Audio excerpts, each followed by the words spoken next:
So the internet was interrupted. Krishna Maharaj, I think there was a little bit of a problem. For some reason, I got disconnected. Yeah. And I had just been marked a host. I think that was the problem. Yeah, probably Radhika Nagra Prabhu was one of the hosts, and he ended the meeting when he left. That's what I think. Okay. But we are connected again. Good. So we will discuss chapter 11 from the 8th Canto today, and maybe also chapter 12. This is the beginning of a new unit, that the churning of the Milk Ocean, and this first chapter are the events leading up to that. Chapter 11 is about a fierce battle between the demons and the demigods. Of course, especially between Bali Maharaj and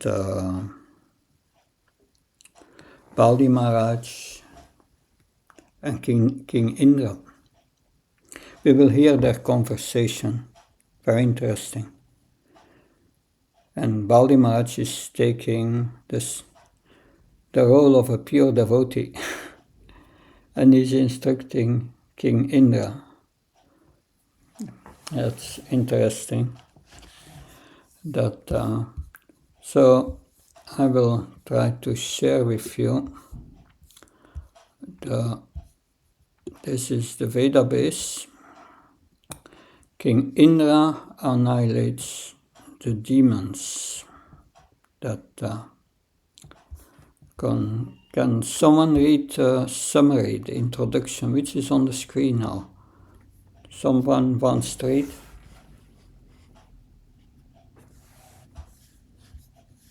Krishna Maharaj. Please. King Indra annihilates the demons. As described in this chapter, the great saint Narada Muni, being very compassionate to the demons who had been killed by the demigods, forbade the demigods to continue killing. Then Shukracharya, by his mystic power, renewed the lives of all the demons. Having been graced by the Supreme Personality of Godhead, the demigods began fighting the demons again with renewed energy. King Indra released his thunderbolt against Bali, and when Bali fell, his friend Jambasura attacked Indra, who then cut off Jambasura's head with his thunderbolt. When Narada Muni learned that Jambasura had been killed, he informed Jambasura's relatives Namuchi, Bala, and Paka, who then went to the battlefield and attacked the demigods. Indra, king of heaven, severed the heads of Bala and Paka and released a weapon known as Pulisha, the thunderbolt against Namuchi's shoulder. The thunderbolt, however, returned unsuccessful, and thus Indra became morose. At that time, an unseen voice came from the sky. The voice declared, "A dry or wet weapon cannot kill Namuchi." Hearing this voice, Indra began to think of how Namuchi could be killed. He then thought of foam, which is neither moist nor dry. Using a weapon of foam, he was able to kill Namuchi. Thus Indra and the other demigods killed many demons. Then, at the request of Lord Brahma, Narada went to the demigods and forbade them to kill the demons any longer. All the demigods then returned to their abodes.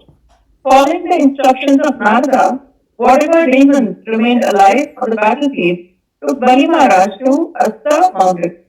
There, by the touch of Shukracharya's hand, Bali Maharaja regained his senses and consciousness.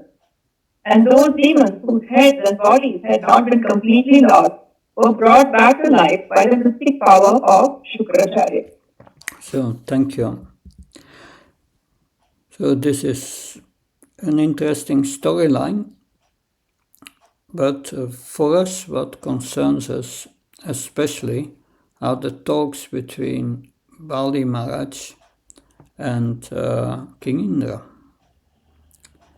which we will hear in the next verses. So we will read the first verse. Om Namo Bhagavate Vasudevaya Shishuka uvacha atosura patyopalabhashetasha parasya pumsa parayanukampaya Shakhnurbrisham sakasamiranadayas damstan raneyachech abhisamma hatapura. Sukadev Goswami said, thereafter, by the supreme grace of the Supreme Personality of Godhead Shri, all the demigods headed by Indra and Vayu were brought back to life. Being enlivened, the demigods began severely beating the very same demons who had defeated them before. So Sukacharya brought the demons back to life. And the battle could go on.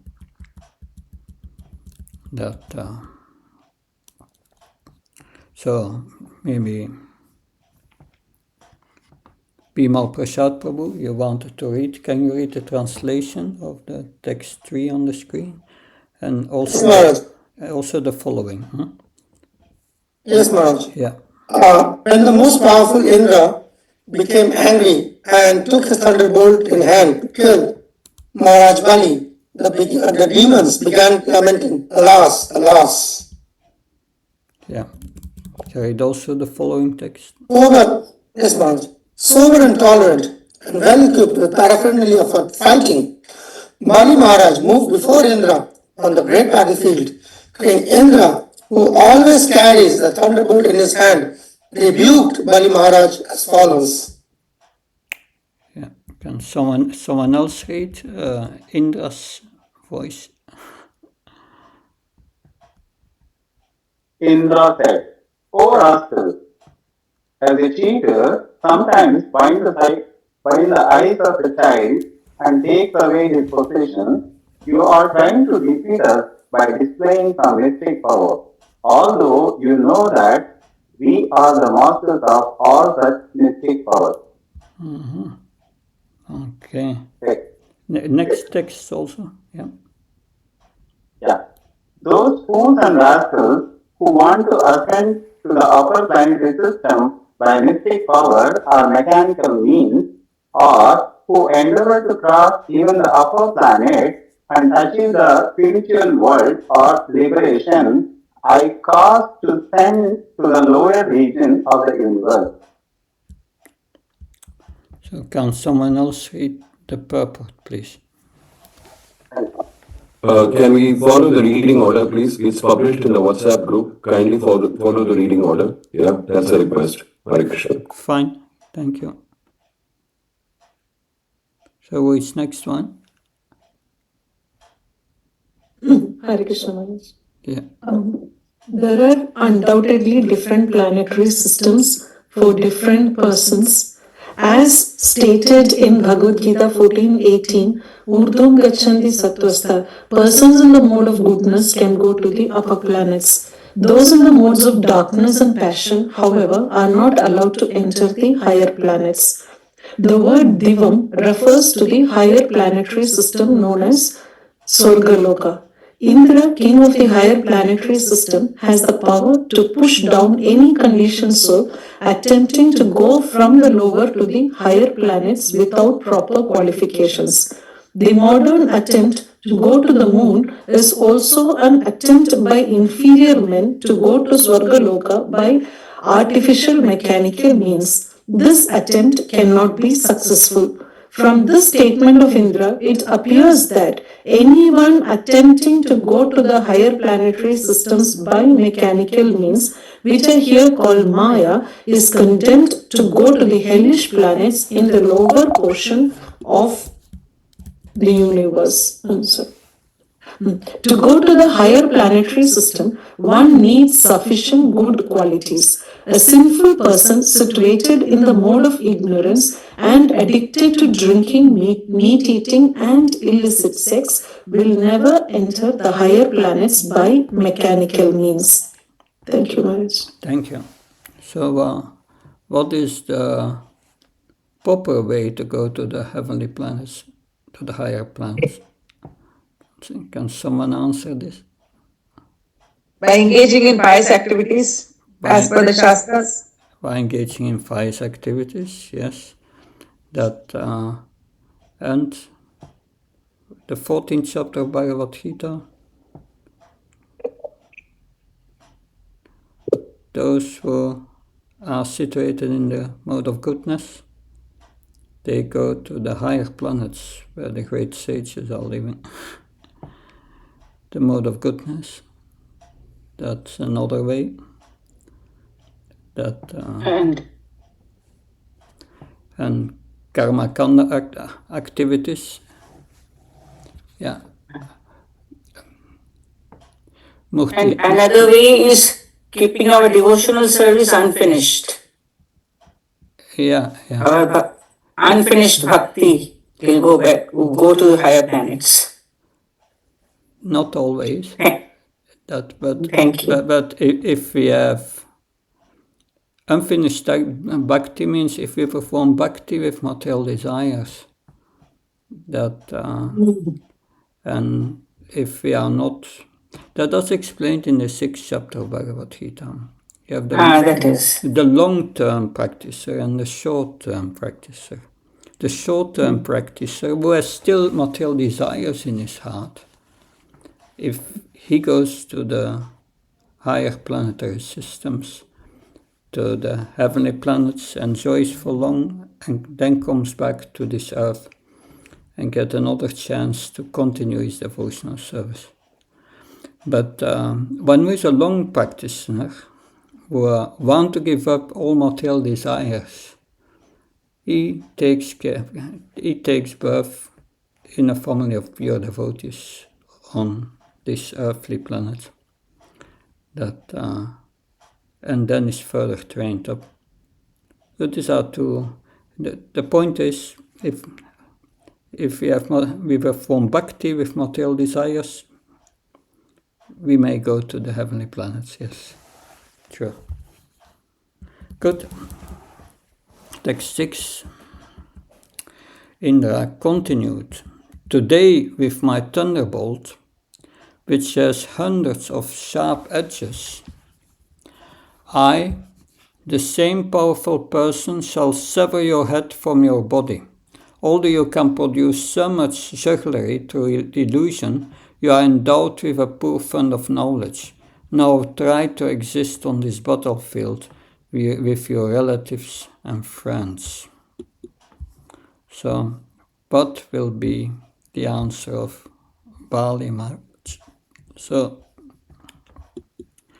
they are on the battlefield, they have this discussion, interesting. That the next to read, please, read the translation and the purport. Hare Krishna Maharaj, this is translation. Bali Maharaja replied, all those present on this battlefield are certainly under the influence of eternal time, and according to their prescribed activities, they are destined to receive fame, victory, defeat, and death one after another. Purport: if one is victorious on the battlefield, he becomes famous, and if one is not victorious but is defeated, he may die. Both victory and defeat are possible, whether on such a battlefield as this or on the battlefield of the struggle for existence. Everything takes place according to the laws of nature. Prakrite kriyamanani gunai karmani sarvashah. Bhagavad Gita 3.27. Since everyone, without exception, is subject to the modes of material nature, whether one is victorious or defeated, he is not independent, but is under the control of material nature. Bali Maharaj, therefore, was very sensible.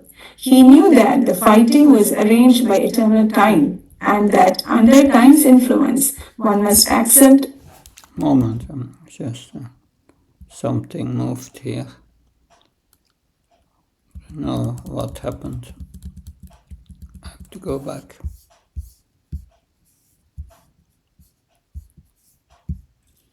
Yes, Maharaj, there's an arrow at the top. You can, at the top there is an arrow.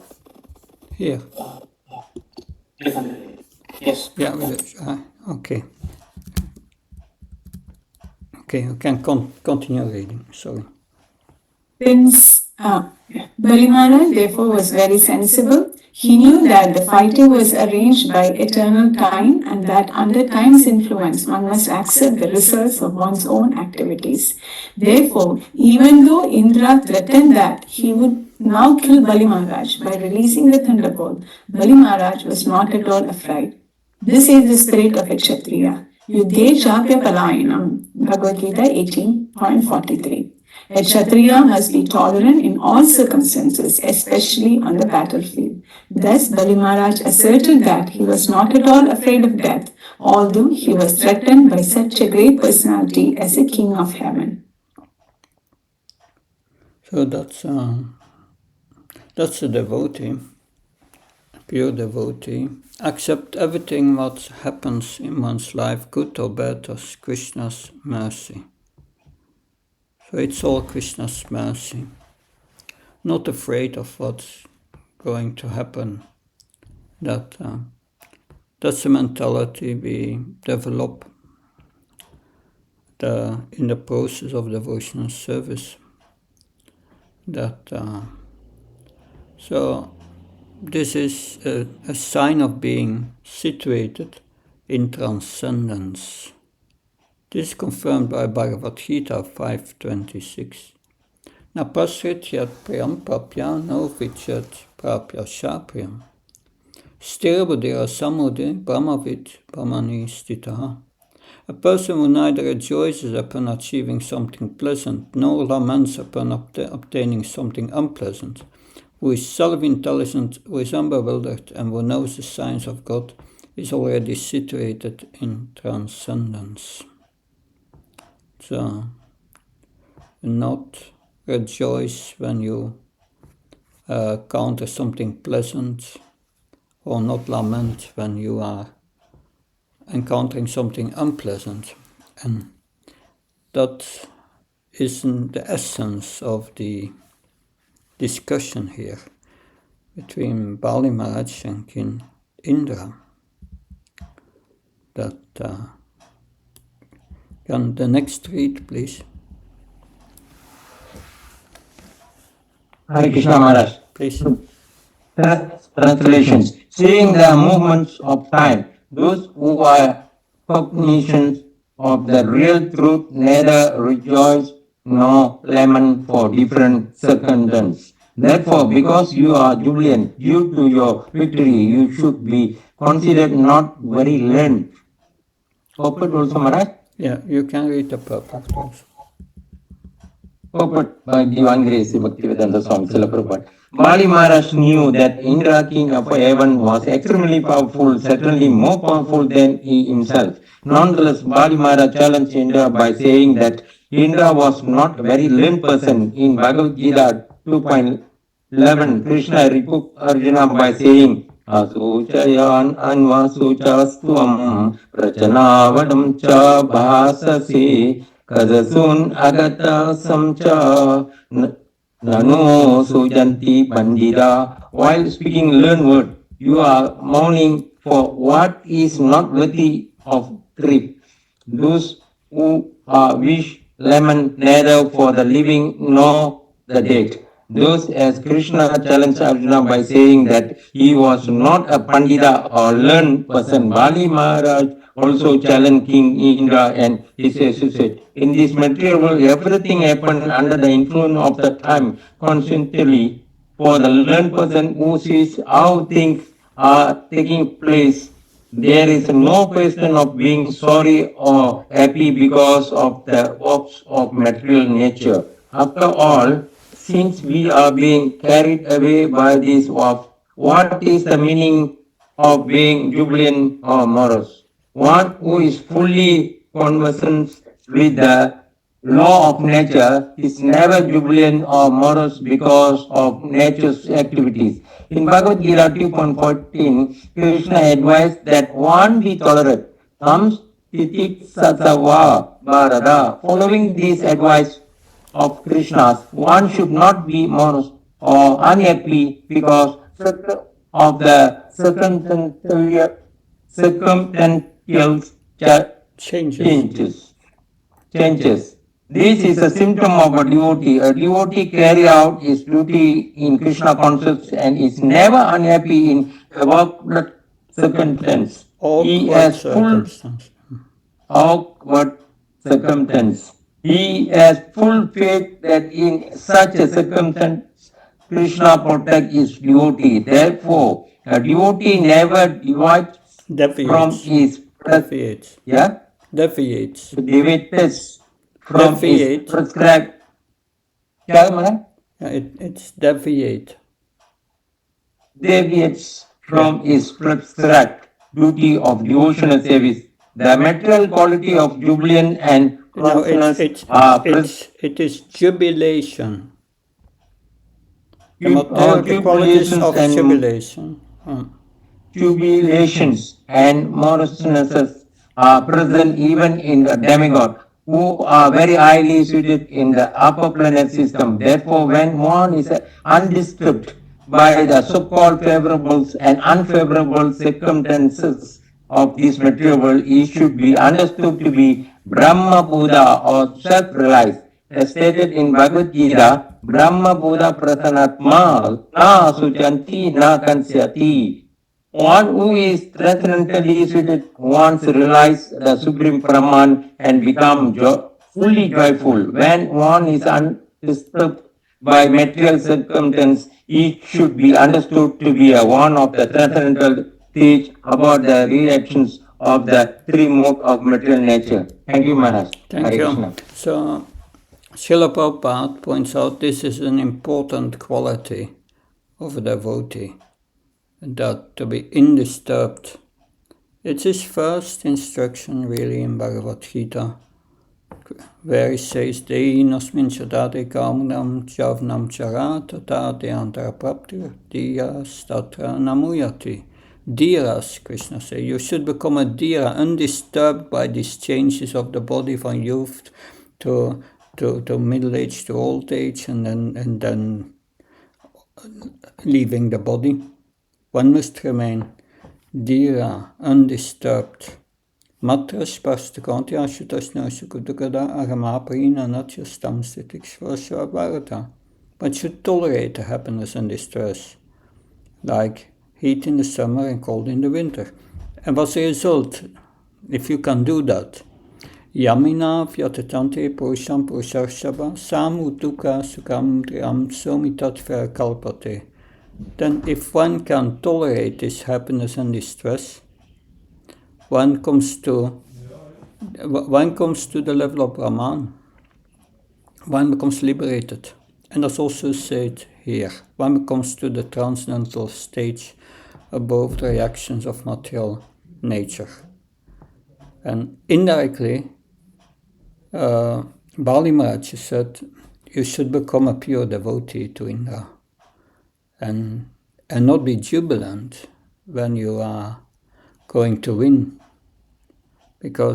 And not be morose when you are going to lose. You should become equal in that. Otherwise, you are in the bodily concept of life.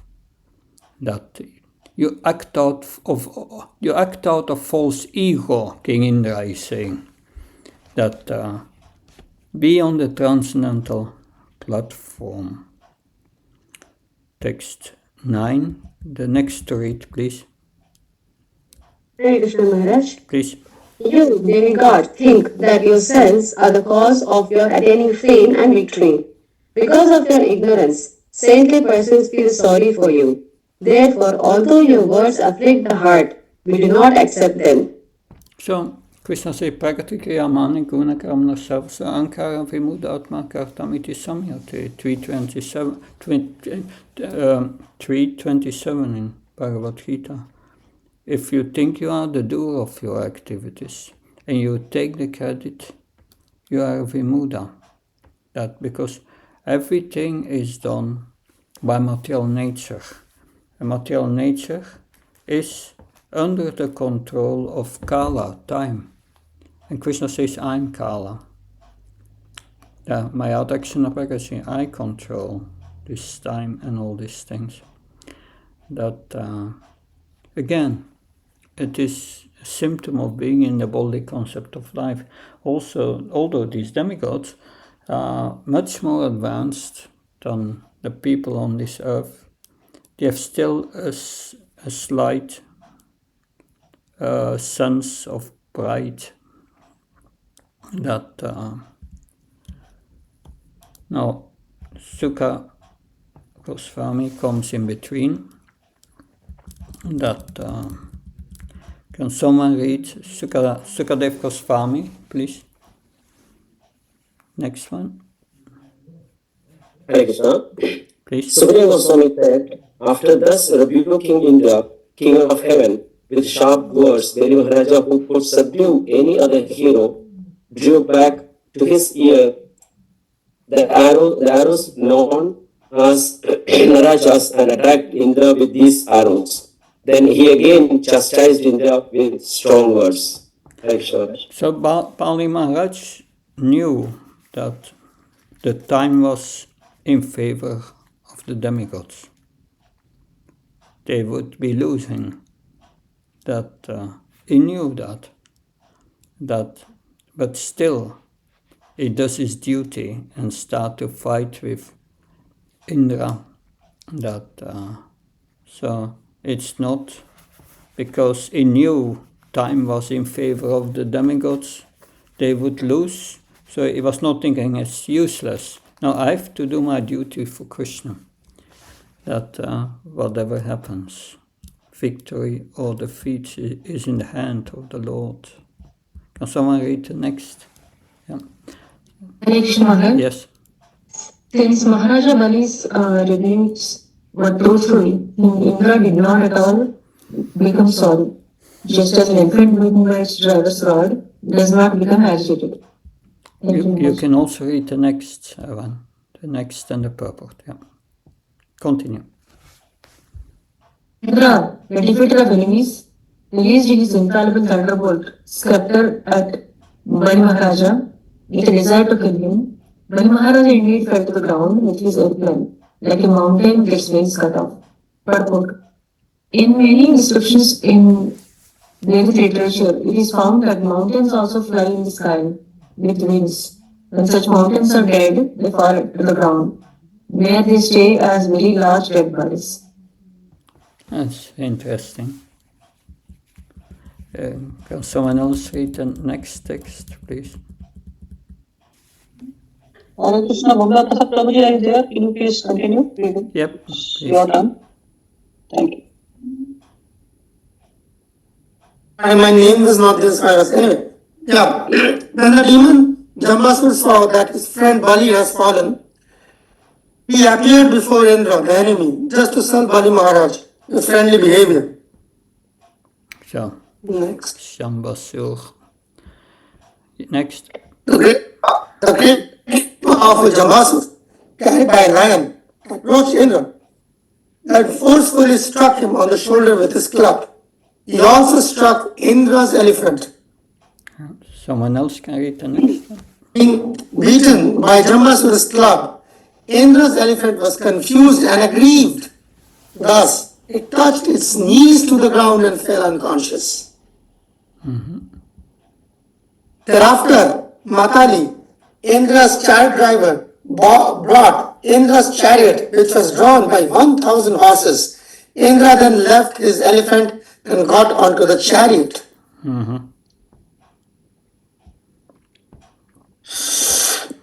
After appreciating Matali's service, Jambasura, the best of the demons, smiled. Nonetheless, he struck Matali in the battle with a trident of blazing fire. Can someone else read now? The next? Yes, sir. Yeah. Although the pain was extremely severe, Matali tolerated it with great patience. Indra, however, being extremely angry at Jambasura, he struck Jambasura with his thunderbolt and thus severed his head from his body. Yeah, you can continue one more. Okay, when Narada Rishi informed Jambasura's friends and relatives that Jambasura had been killed, the three demons named Namuchi, Bala, and Paka arrived on the battlefield in great haste. So we will now hear one by one about Namuchi, Bala, and Paka.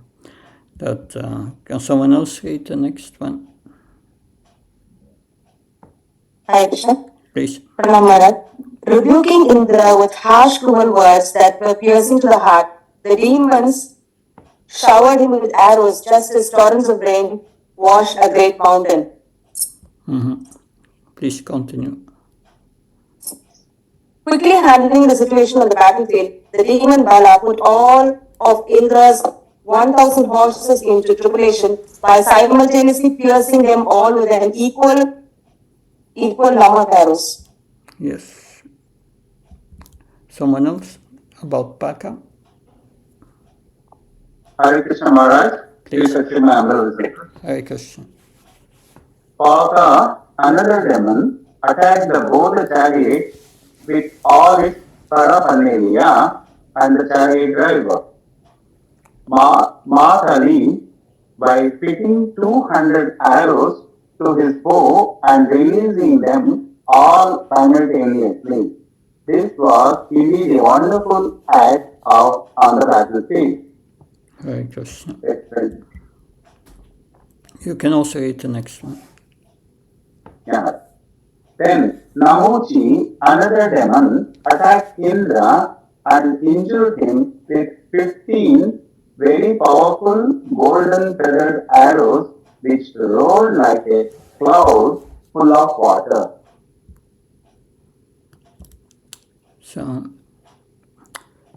Another demon covered Indra along with the chariot and chariot driver with incessant shower of arrows, just as clouds cover the sun in the rainy season. Hare Krishna.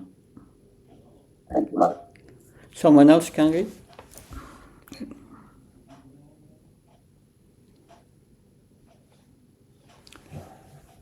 So, next one, please. Jagdish Prabhu not there? Ravani Mukunda Prabhu? The demigods being severely oppressed by their enemies and being unable to see Indra on the battlefield, were very anxious, having no captain or leader. They began lamenting like traders in a wrecked vessels in the midst of the ocean. So they became very anxious. Yes, read the purport. From the statement, it appeared that in the upper planetary system there is shipping on the traders that engage in navigation as their occupational duty. Sometimes, as on this planet, these traders are shipwrecked in the middle of the ocean. It appeared that even in the upper planetary system, such calamities occasionally take place. The upper planetary system in the creation of the Lord is certainly not vacant or devoid of living entities. From Srimad Bhagavatam, we understand that every planet is full of living entities, just as Earth is.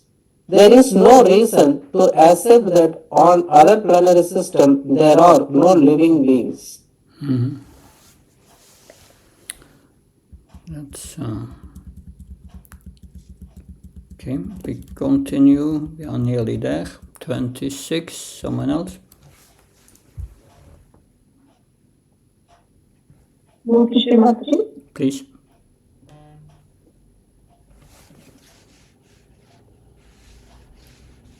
So please read. Pandu Sati Kripa Mataji? Hare Krishna Maharaj, Dandavat. Please. And thereafter Indra released himself from the cage of the network of arrows, appearing with his chariot, flag, horses, and chariot driver, and thus pleasing the sky, the earth, and all directions. He shone effulgently like the sun at the end of night. Indra was bright and beautiful in the vision of everyone. Okay. 27. When Indra, who is known as Vajradhara, the carrier of the thunderbolt, saw his own soldiers so oppressed by the enemies on the battlefield, he became very angry. Thus, he took up his thunderbolt to kill the enemies. Someone O else? King Parikshit. But continue. This one. Continue. O King Parikshit, King Indra used his thunderbolt to cut off the heads of both Bala and Paka in the presence of all the relatives and followers. In this way, he created a very fearful atmosphere on the battlefield. Okay. Can someone else read next verse? Okay. And Namuchi, another demon, saw the killing of both Bala and Paku. He was full of grief and lamentation. Thus he angrily made a great attempt to kill Indra. Continue. Being angry and roaring like a lion, the demon Namuchi took up a steel spear, which was bound with bells and decorated with the ornaments of gold. He loudly cried, "Now you are killed!"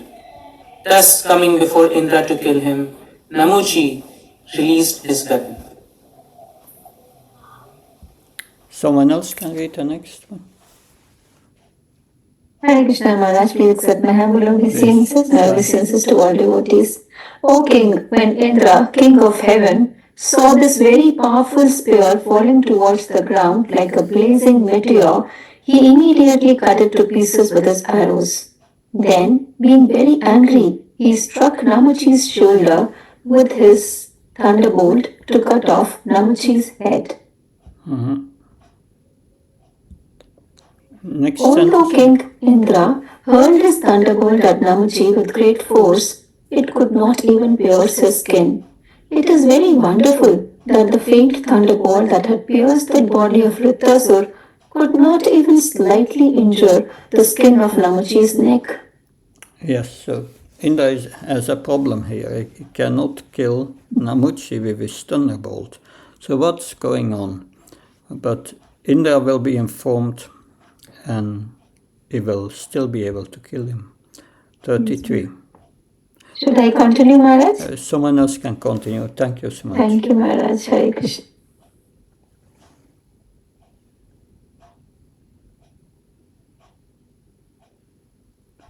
So next one. Radhamala Mastri, is it?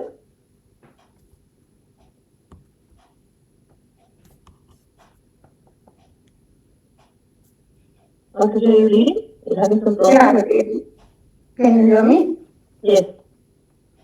When Indra saw the thunderbolt return from the enemy, he was very much afraid. He began to wonder whether this had happened because of some miraculous period power. Purport, yeah. Read also the purport. Indra's thunderbolt is invisible, and therefore when Indra saw that it had returned without doing any injury to Namuchi, he was certainly very much afraid. But what happens next? That you can read the next also, please. Indra thought. Indra thought formerly when many mountains in the sky with wings would fall to the ground and kill people. I cut their wings with the same thunderbolt. This is the essence of possibility and of God. Yet the thunderbolt him. He needs not only me but also many other stalwart heroes whose very skin would not be injured even by all kinds of weapons. They are killed by the same thunderbolt. Yeah, thank you. Can someone else read the next?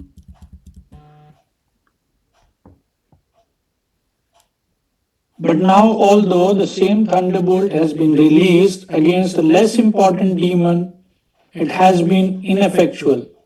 Therefore, although it was as good as Brahmastra, it has now become useless like an ordinary rod. I shall therefore hold it no longer. Okay. His weapon, the thunderbolt, has become useless.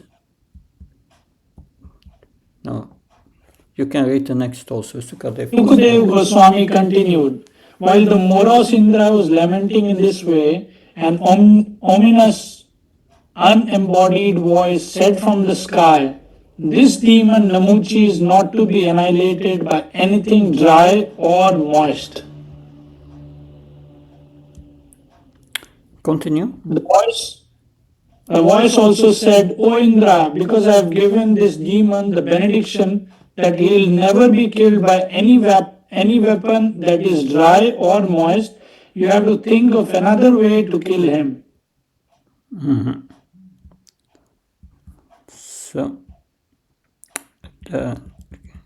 can someone else read the next text, please? 14. After hearing the ominous voice, Indra with great attention began to meditate on how to kill the demon. He then saw that foam would be the means, for it is neither moist nor dry. Okay. Next. Thus Indra, king of heaven, severed Nimuchi's head with a weapon of foam which was neither dry nor moist. Then all the sages satisfied Indra, the exalted personality, by showering flowers and garlands upon him, almost covering him. And the purport also. In this regard, the Shruti mantra says, Apam Fenena Namuche Sira Indro Daryat. Indra killed Namuchi with watery foam which is neither moist nor dry. Interesting. No idea what it is, but it seems to work. 41. Can someone else read, please? Yes, Maharaj. Yeah. Vishwavasu and Paravasu, the two chiefs of the Gandharvas, sang in great happiness. The kettle drums of the demigods sounded, and the Apsaras danced in jubilation. Vayu, Agni, Varuna, and other demigods began killing the demons who opposed them, just as lions kill deer in a forest. You can also read the next one. O king, when Lord Brahma saw the imminent total annihilation of demons, he sent a message with Narada, who went before the demigods to make them stop fighting. Someone else can read the last verses. The great sage Narada said, "All of you demigods are protected by the arms of Narayan, the Supreme Personality of Godhead, and by his grace you have gotten the nectar. By the grace of the goddess of fortune, you are glorious in every way. Therefore, please stop this fighting." Yeah, Narada says you have fulfilled your purpose. You got the nectar. No need for unnecessary killing. You can also read the next. Sukdev Goswami said, accepting the words of Narad, the demigods gave up their anger and stopped fighting. Being praised by their followers, they returned to their heavenly planets.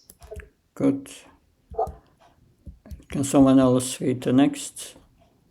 Following the order of Narada Muni, whatever demons remained on the battlefield took Bali Maharaja, who was in a precarious condition, to the hill known as Ashtagiri. And what happens on that hill next? There, on that hill, Shukracharya brought to life all the dead demoniac soldiers who had not lost their heads, trunks, and limbs. He achieved this by his own mantra known as Sanjeevani. Oh, good to get that mantra.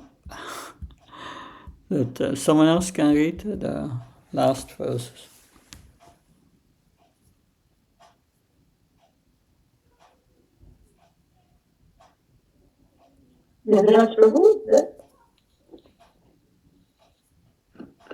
Can I read? Bali Maharaj was very experienced in universal affairs. When he regained his senses and memory by the grace of Shukracharya, he could understand everything that had happened. Therefore, although he had been defeated, he did not lament. But it is significant that Bali Maharaj is here said to be very experienced. Although defeated, he was not at all sorry, for he knew that nothing can take place without the sanction of the Supreme Personality of Godhead. Since he was a devotee, He accepted his defeat without lamentation. As stated by the Supreme Personality of Godhead in Bhagavad Gita 247, Karmanyevadhikaraste ma bhaleshu kadachana. Everyone in Krishna consciousness should execute his duty without regard for victory or defeat. One must execute his duty as ordered by Krishna or his representative, the spiritual master. Anukulyena Krishnanushilanam Bhaktir Uttama Chaitanya Charitamrita Madhya 167. In first class devotional service, one always abides by the orders and will of Krishna. Thank you. So now we will go back and discuss what we have heard in this chapter.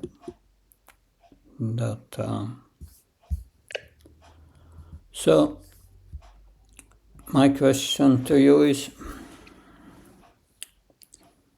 what's the difference in consciousness between Bali Maharaj and King Indra?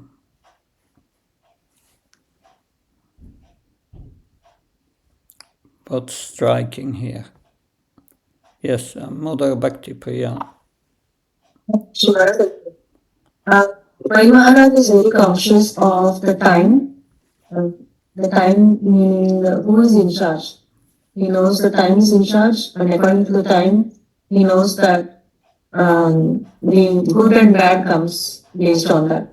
But Indra, even though he's a demigod, he's still attached to the results. Bali Maharaj is not.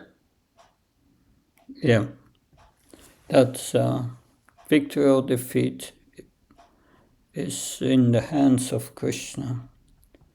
That is one of the definitions of yoga given in Bhagavad Gita is to have equanimity in mind, in being equal in victory of defeat. And yes, Indra, he was very confident, I will win this war, this battle,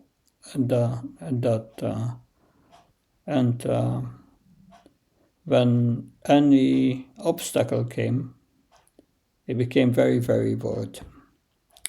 Mother Pandavasaki Kripa, please. Hare Krishna Maharaj.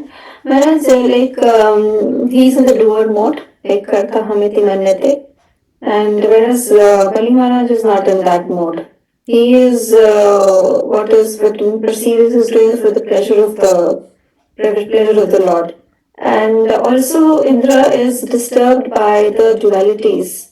He gets disturbed when he's not able to kill Namuchi and others.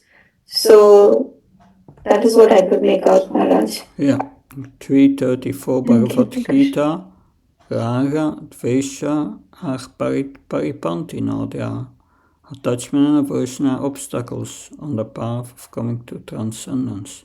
And it seems Bali Maharaj has transcended the modes. Mother Rasamai, please. Hare Krishna Maharaj. Yes. Please accept my blessings. Indradev is a Sakama devotee full of material desires, and Bali Maharaj is a pure devotee. He is just doing his duty as a king as is being awarded by the Lord. So, not like how the others said, other devotees said, not attached to the result, but he's just doing it as a duty which is being given to him by the Lord. Yeah, the demigods are Sakam. They don't have gross material desires than us, but they have still material desires to control them. But on behalf of the Supreme Lord, that's the good part of it. So, yes, thank you. Mother Antaranga Tulsi, please.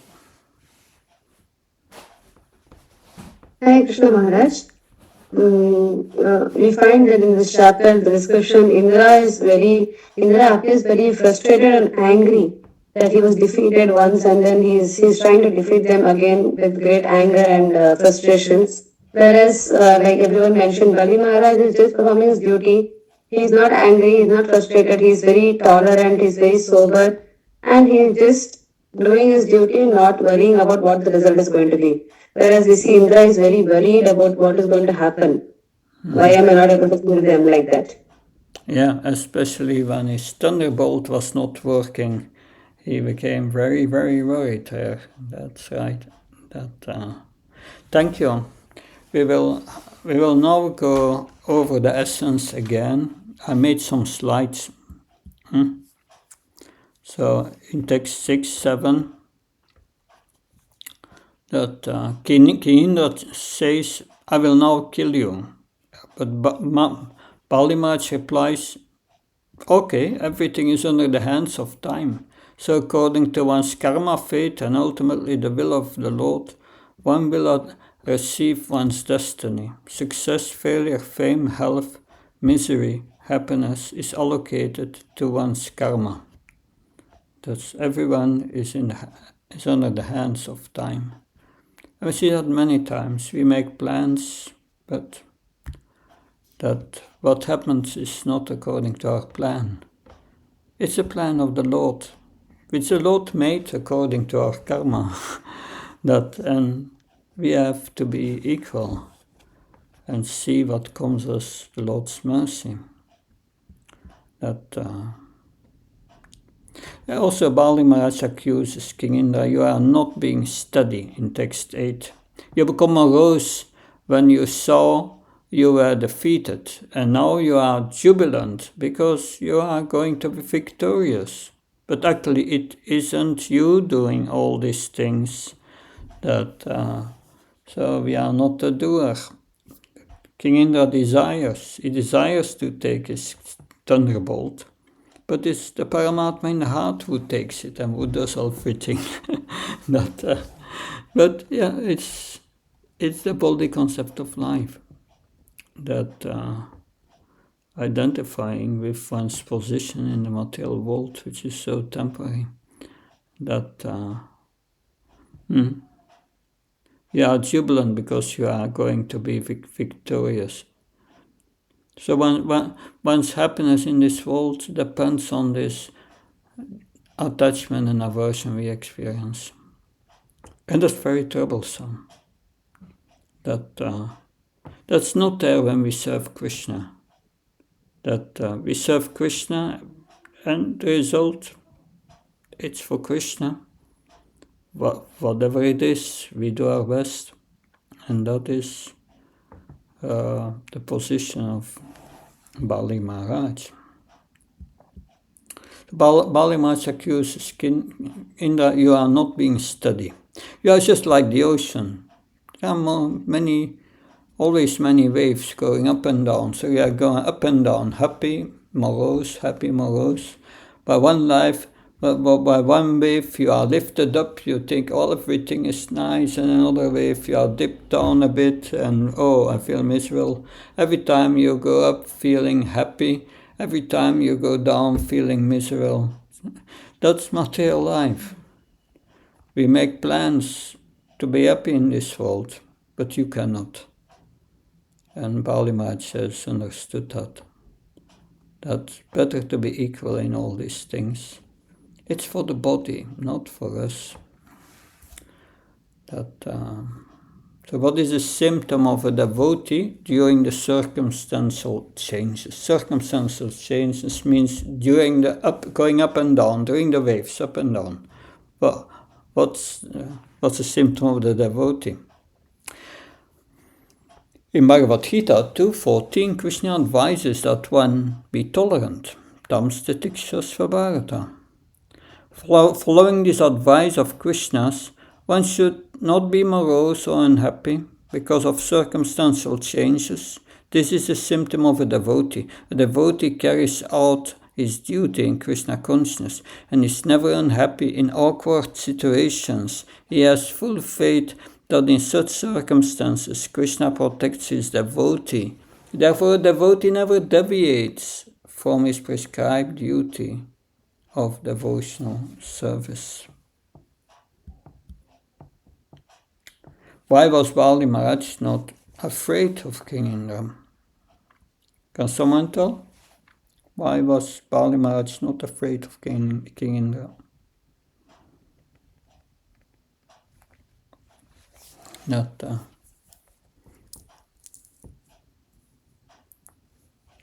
yes, Mother Antrangi Tulsi, please. It appears that Bali Maharaj was not afraid of Indra because he knew that whatever is happening is not happening by something else, but it is happening because of the desire of the Lord. And also, the way he speaks, like it is happening because of time. So he knows that whatever is going to happen is surely going to happen, whether he wants it or not. So he's ready to accept whatever happens. So therefore, he's not so scared of Indra. Yeah, whatever happens, he sees as the mercy of the Lord. Thank you, Mother Antrangi Tulsi. And on the light, Prabhu, please. Hare Krishna Maharaj. Another thing is Guru Sukracharya having the Saranjeevi mantra. Even there he can rebirth again, come bring a life back. He is very confident with that. He's a guru. He's fighting for guru. Okay. Faith in guru. Yeah, faith in Sukracharya. That's interesting. It's not mentioned in the purport, but it's certainly an aspect of our devotional life. Faith in the Guru. We get initiation. The Guru promises to bring us back to the spiritual world. We have faith in the Guru. The older Sukracharya was not, let's say, a bona fide Guru in the disciplic succession. He was a Karmakanda Guru. But still, it's a very valid point. Thank you, Mother Pandavasaki Kripa, please. Yes, Maharaj, as we saw in the purpose, that he is a Dhira, he is tolerant, and thirdly, Maharaj, he is on a transcendental platform, as we read in the purpose of Srila Prabhupada. Yeah.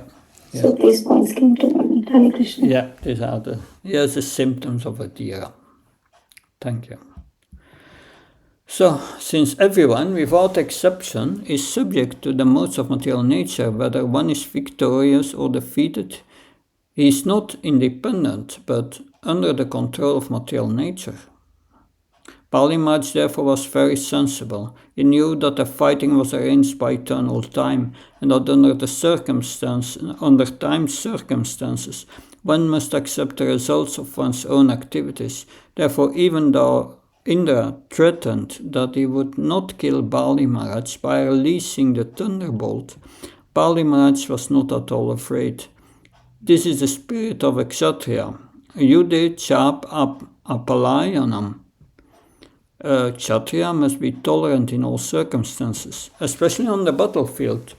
Thus Bali Maharaj asserted that he was not at all afraid of death, although he was threatened by such a great personality as the King of Heaven. So that's another reason given here. The Kshatriya spirit. That's the Kshatriya. Not afraid. I will do my duty.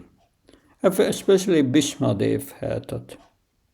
Bhishma Dev said when he blew the conch shell in the first chapter of Bhagavad Gita as response to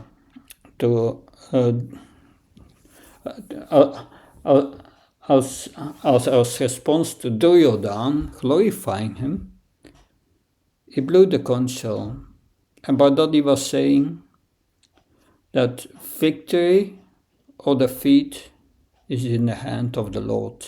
But I, as a Kshatriya, I will do my duty. And that's the Kshatriya spirit. Yet is Kshatriya spirit. So that's another reason. Real Kshatriyas are not afraid. Of course, real Kshatriyas were Aryans. They knew I'm not the body, spirit, soul. So, of course, Bali Maharaj was transcendentally situated. It was a Dhira. That is also correct. So, we are coming at the end of this first chapter, the 11th chapter, and we will now have a break.